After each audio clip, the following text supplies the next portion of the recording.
wow, Trump was impeached. Good. Yeah, amazing. Great one. He'll still probably be the president and get to run again, but good. Good. Take that impeachment. Take the impeachment. Yeah. Happy season to you. Whatever you do this time of year, let's all remember the reason for the season. That it gets dark and cold in the Northern Hemisphere. On the other matter, I'm wondering, do you identify in some kind of religion? If so, why? No, really. Like, I want you to think about this for a few minutes while I ramble on. What do you personally gain from your practice, the community? The popular ones seem to focus on one particular spiritual entity or ideal.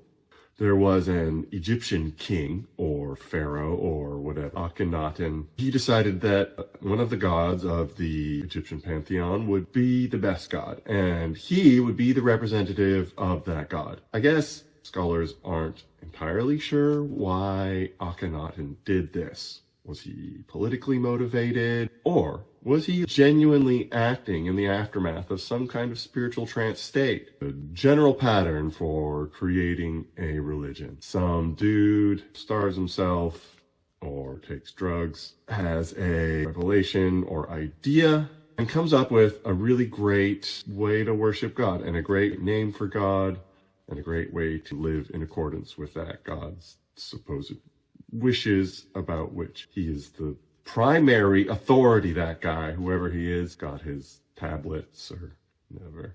There have been religious reforms. They're good. Let's look at some of these significant reforms. In the Christian religion, you have this idea that the church shouldn't be making money because it's in the Bible about money. And yet that has, for some reason, continued to be a struggle for the church. And then you got Joseph Smith. He was apparently force ghosted by a couple of wily spirits who have been literally anyone or anything. Weird fourth dimensional being or fifth dimensional being or whatever decided to show up with a Jesus costume and tell Joseph Smith all of them were wrong churches, so he fixed them. He made a better church, and you get your own planet. It isn't very different, though.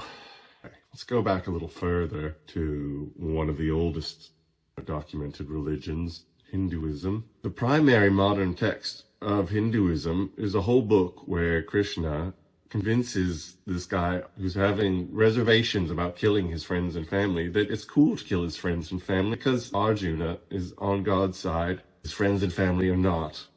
So it's fine. Go do it. It's up. Poor Buddhists, 2,500 years ago, the last Buddha that we know of existed, attained enlightenment or whatever. And since then, they've been waiting for another guy who hasn't shown up yet.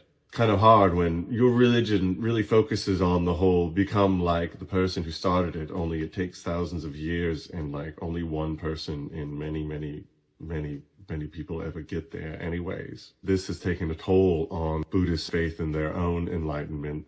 I've talked to some Buddhists, oftentimes heard them chanting. I'll be like, what are you chanting about, Buddhist person? They're like, oh, money. I want more money. That's not what I thought you would be chanting for, I'll be honest. No, who doesn't want more money? If you can chant and make money, do it. Shintoism is interesting, animist belief that's held so deeply by Japanese culture that they don't even really think of it as a religion. It's just kind of the way things are, there's these spirits and What a nice thought.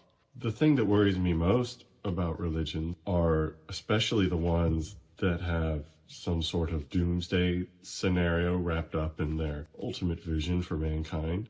Anyone who holds the belief that the mutual destruction of fellow humans is important for the spiritual development of our society or is somehow just our fate. Things like World War III and climate change seem like desirable outcomes. Should not be in a position of leadership. Maybe that's just my perspective and I'm a weirdo, but we've got quite the opposite thing happening, doesn't it? If you don't belong to one of these violent religions, you can't get voted into office in most countries. The main thing about religion is, what are you supposed to do about when you have a text that literally has God saying stuff like, destroy all that they have and do not spare them, but kill both man and woman? infant and nursing child, ox and sheep, and camel and donkey. But don't worry about it. I'm sure everything will be fine. Or revolt.